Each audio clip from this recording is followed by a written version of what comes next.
All right, get ready, because we're going to dive into something pretty controversial happening in Europe. Oh, yeah. It's all about these changing demographics over there, and Okay. especially the anxieties around Muslim immigration. We're going to use this audio clip called Illegals Plucking the Roads to Hijack Trucks as kind of our roadmap today. Hmm. Sounds intense. It is. It really is. It doesn't hold back at all. Well, good. I mean, that's what makes it so useful for us. We need to really get past those surface level headlines and figure out what's really driving these anxieties and Yeah, what could actually happen. What are the possible consequences? right. So, set the scene for me. What's actually happening on the ground over there? Hmm. Because the audio clip throws out some pretty wild stats. Honestly, some of this stuff kind of stopped me in my tracks. Oh, yeah. One thing that really stuck out to me was, in London, now, white Britons are actually a minority. Right. And Birmingham is headed in the same direction. They're saying white families, they're going to be a minority pretty soon, too, for the first time ever. Yeah. No, that's a big shift. It For is. sure. And it's not just about the numbers themselves, right? It's about what those numbers mean Yeah. to different groups of people. In fact, the audio clip even mentions this phrase, the Great Replacement. I don't know if you've heard of it. I don't think so. It was actually coined by this French writer, Renaud Camus. Okay. And it's rooted in this whole white nationalist ideology. But the idea is that there's this deliberate effort, this orchestrated plan almost to replace native European populations With, with non-European immigrants. wow. Whether people believe it's a conspiracy or not, that's a pretty heavy concept to throw around. I can see how an idea like that could really fuel anxiety and fear. Oh yeah, absolutely. It really taps into this primal fear that people have of losing control. Like their culture, their identity is being eroded, like it's being overtaken by something else. And you hear that reflected all over the audio clip. Yeah, there's some pretty intense voices in there, people expressing a lot of concern about, well, a lot of things. One is this idea of Sharia law, replacing existing legal systems. And then also just this more general anxiety that, traditional European values and culture are just being eroded. It's interesting though, because if you think about, Europe's history, it's always been like this mix, this melting pot of different cultures and influences. Right. So this whole concept of a singular, unchanging European identity Yeah. is kind of more of a myth than reality. So maybe these anxieties, maybe they're more about change in general Hmm. than any specific group. That's a great question, and I'm not sure there's an easy answer. Right. But it is something to think about. What we can say for sure is that this audio clip really taps into this feeling, this unease that a lot of people are feeling about how fast their societies are changing. Okay, so let's break down some of those specific anxieties that we hear in the clip. Okay. One that I kept coming back to was this concern about Sharia law. Uh-huh. The idea that it's going to replace existing legal systems in Europe. Hmm. Is that actually a real concern? Well, it depends. Or is it more just like a fear-mongering tactic? It's important to think about the difference between what could theoretically happen Yeah. versus what's actually likely to happen. So Sharia law, it's complicated, right? It's this religious law that governs a lot of aspects of Muslim life, but in most European countries, it doesn't have any legal standing at all. Okay, so it's more of a hypothetical fear than an actual threat. Yeah, pretty much. And it's a fear that often gets, exploited by people who want to stir up anti-Muslim feelings. The reality is that, most Muslims living in Europe, they want to integrate into society. They want to follow the laws of the country they live in. The audio clip also includes some pretty strong quotes about violence and terrorism, Uh-huh. obviously being linked to extremist ideologies. Yeah. So how do we even begin to separate those legitimate concerns about security Hmm. from just straight up prejudice against an entire religion? That's a really important distinction to make. It is. Because, terrorism is a real threat, and it's understandable that people are worried about it. But we can't forget the vast majority of Muslims, they condemn terrorism and extremism just as much as anyone else. So painting all Muslims as potential terrorists, it's not just inaccurate, Right. it's dangerous. Very dangerous. It creates this climate of fear and suspicion that makes it almost impossible to even talk about this stuff rationally. Right. And it can lead to real discrimination, Yeah. even violence against people who have done nothing wrong. The audio clip also mentions that ban on burqas in the Netherlands. Yeah, Some people see that as necessary to protect women's rights. right. Others see it as discriminatory. a violation of religious freedom. Yeah. How do we even begin to navigate something that's so complex and sensitive? I mean, that's a perfect example of how nuanced these issues can be and how they bring up strong emotions on both sides. The burqa ban, it's a legal issue. It's a social issue. There are arguments for it and against it, and it's really important to avoid those like sweeping statements Yeah. about either side and just try to focus on, encouraging dialogue and understanding between different communities. So it sounds like there's a real need for honest, open communication, but also this understanding that, like, there might not be easy answers here. Yeah, it's not about finding the right answer or the wrong answer. It's more about having that thoughtful, respectful discussion Right. where you acknowledge how complex the issues are. The audio clip, it's interesting because, like, while it's full of anxieties from one perspective, it does include some different perspectives from within Muslim communities. Mm-hmm. There are individuals in there who talk about wanting peaceful coexistence, integration, rejecting extremism. Those voices are so important to include in this conversation. It's important to, push back against those stereotypes and misconceptions that Right. really fuel prejudice and discrimination. And I think it's important to remember we're talking about individuals here, Right. not just like big groups. Of course, yeah. I mean, within any population, you're going to find all sorts of different views and beliefs. So to say that, all Muslims think the same way or share the same values, Yeah. it's just not accurate and it's not helpful. There are also people in the clip advocating for, like, understanding and support for refugees, Hmm. highlighting the humanitarian crisis that's forcing a lot of these people to seek asylum in Europe in the first place. Yeah, that's a crucial point. Behind all the statistics and the political arguments, there are real people. Yeah. They're fleeing from war or persecution, or they're just trying to escape from extreme poverty. And it's easy to get so caught up in all the anxiety around immigration that we forget about those human stories. Right. Okay, so we've got this mix of anxieties and then these counter-narratives. But the clip also acknowledges that, like, even with the best intentions, integrations isn't always easy. No, it's not. There are challenges on both sides. Newcomers, they have to adjust to a new culture, Right. find jobs, learn the language. Right. And, the communities they're moving into, they may be struggling to adjust to a more diverse society. So it sounds like successful integration, it really requires effort from everyone involved. Yeah, totally. It's about creating a society where everyone feels valued, respected, and able to contribute. Right. And that takes time. It takes patience, and it takes a willingness to bridge those cultural divides. Okay, we've talked about some of the anxieties, the counter-narratives, but we can't talk about this without acknowledging the political side of it, can we? Oh, no, not at all. This is a huge political flashpoint all across Europe. The audio clip actually even mentions Angela Merkel specifically. Oh, yeah. And how her decision back in 2015 to open Germany's borders to refugees that sparked praise from some people Of course. and intense criticism from others. And it just shows how divided people are on this. Yeah, I mean, it's a perfect example of how polarizing this stuff can be. Yeah. And how often politicians will use it, to get support or push their own agendas. So how do we make sure that these anxieties aren't just being used for political gain Yeah. and are actually being addressed in a way that benefits everyone? Well, that's the million-dollar question, right? It is. It requires, a level of political leadership that unfortunately we don't always see. We need leaders who can, articulate a vision for a society that's more inclusive and cohesive. Yeah.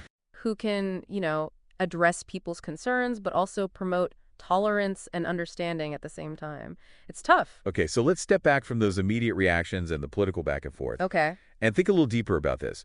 The audio clip brings up this interesting tool. Oh, yeah. It's called the Collapse Simulator. I've heard of that. It was developed by Ubisoft. Now it's based on a video game, but it actually uses real-world data Interesting. to model how those societal systems, how they can actually break down under stress. Right. And while it's not specifically about immigration, it does raise some questions about how all these different systems in a society are connected. Right. And how they can be affected by these big demographic changes.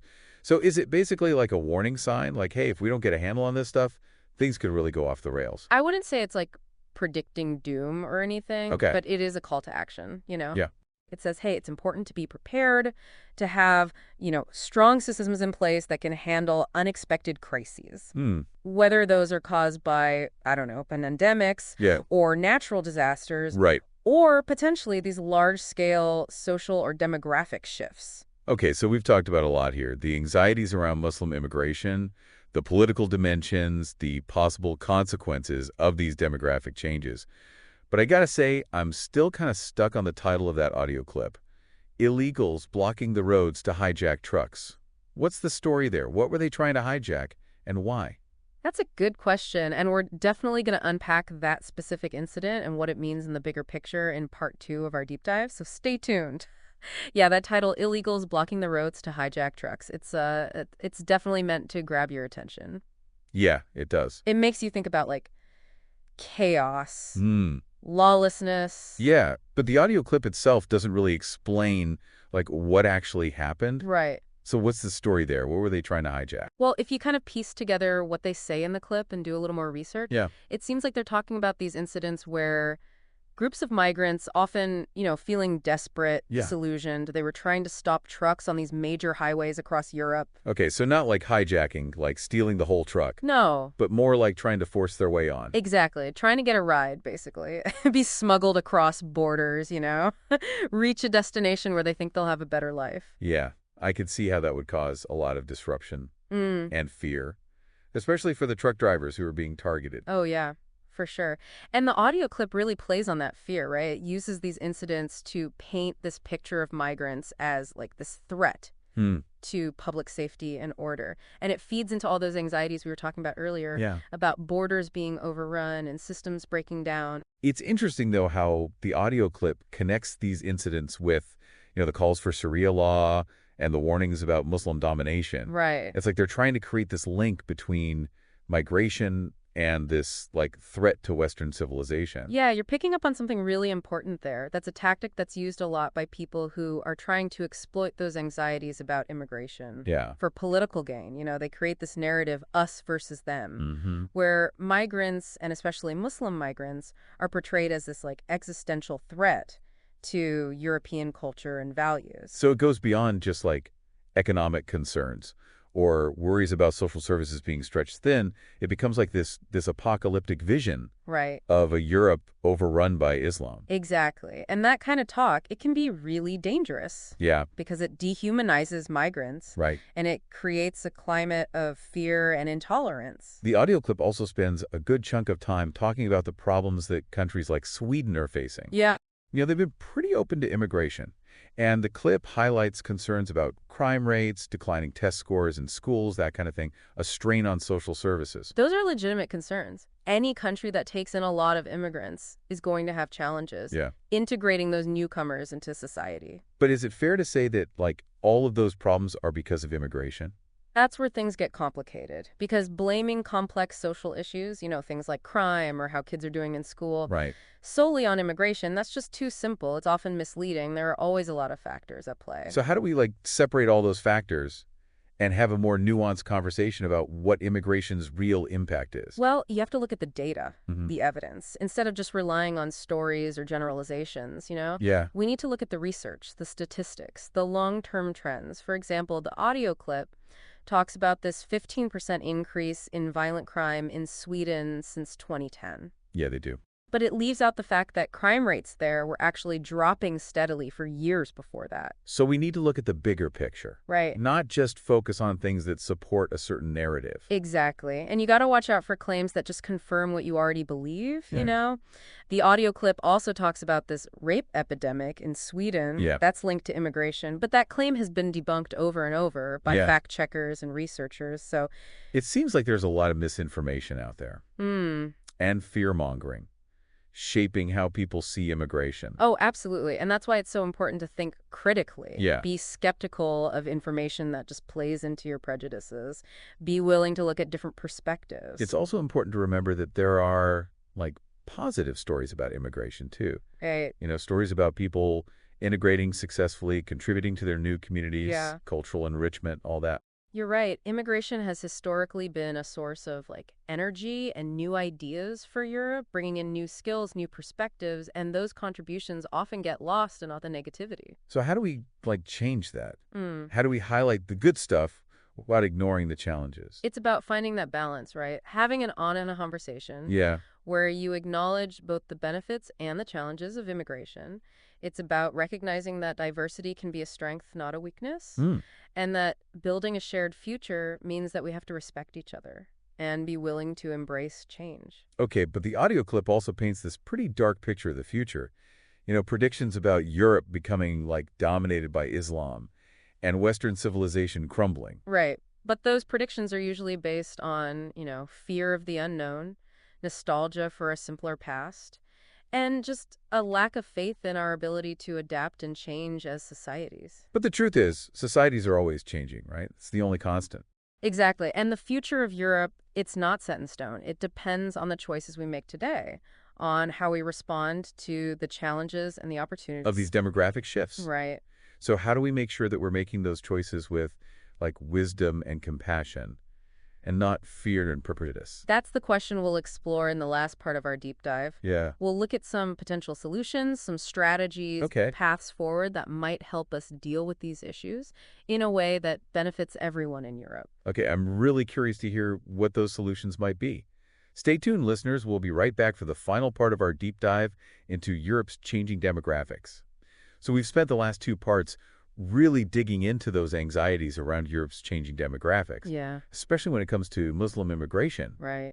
But I feel like we've been kind of circling this big question of where do we go from here? It's the question, right? Everyone's trying to figure it out, and it's not about just like finding some quick fix or blaming someone. Yeah. It's about really understanding how complicated all this is Yeah. and finding solutions that are both, practical but also humane. Okay, so let's talk about those possible solutions. What can actually be done to make this work? Well, one thing that keeps coming up is that we need a better approach to immigration policy across the EU, like a more coordinated one. This whole patchwork of different national policies, Yeah. it's just not working. So ditch the every country for itself thing and work together as a continent. Exactly. We need like clearer rules for asylum seekers, make Yeah. it easier for people to migrate legally, and really crack down on those human trafficking rings. That makes sense. A more unified approach. It could help address those worries about, uncontrolled migration, Right. but also make sure that people who really need protection are treated fairly. Exactly. But it's not just about policy, right? We also have to think about integration. Right. Like, how do we help newcomers actually become part of society, Yeah. contributing, economically, socially, culturally? It's more than just learning the language, right? Oh, for sure. It's about really belonging, Yeah. feeling accepted, valued, like you're part of the community. And that takes effort from both sides. It does. Governments can help, providing language classes, job training, supporting those initiatives that bring cultures together. But we also need to change attitudes. That's the hard part, isn't it? It is getting rid of those ingrained prejudices, creating a welcoming environment. It's not easy, No. but it's essential. And that's where things like education come in. Yeah. And interfaith dialogue, breaking down those harmful stereotypes, helping different communities understand each other better. Right. And maybe even, dare I say, nurturing a sense of shared European identity, one that embraces diversity. That kind of echoes what we heard in the audio clip, right? That whole clash of civilizations idea. Yeah, So tackling that head on through education and open dialogue, that seems really key. it is. It's about changing the story, moving away from fear and division towards unity and hope, focusing on those things we all share, those values, those experiences Right. that connect us as human beings, no matter our background or our beliefs. But we also can't ignore the economic side of this, can we? Nope.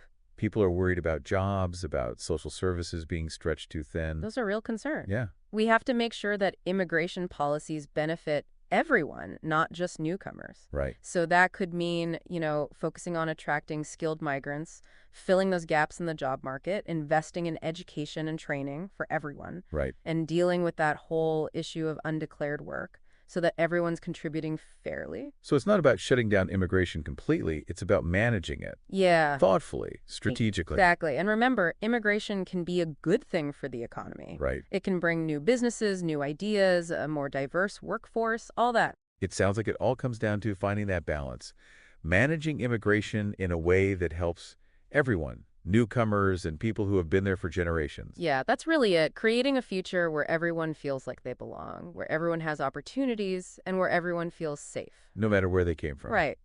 So that audio clip ended on a pretty dark note with that quote from The Division, that video game, Right. about society collapsing. Do you think all of this, the challenges, the anxieties, all this stuff we've been talking about, do you think it really puts Europe at risk? I think it reminds us of how quickly things can fall apart when fear and mistrust take over. Hmm. And even though it's just a game, it shows us how important it is to have strong institutions, Yeah. to have a sense of community, and to work together to solve these problems. So what should our listener be thinking about as they, go about their lives and encounter these hues in their own communities? Well, I think the most important thing is to choose understanding over fear, Hmm. to choose dialogue over division, Yeah. to remember that we're all part of this story, this mix of cultures and experiences that makes Europe what it is. It's about embracing that complexity, having those tough conversations, and remembering that we need empathy, compassion, and a willingness to find common ground. Well said. This isn't about easy answers. It's about all of us working together to build a Europe that's both strong and compassionate, Yeah. prosperous and just, and it starts with each of us. This has been The Deep Dive. Thanks for joining us.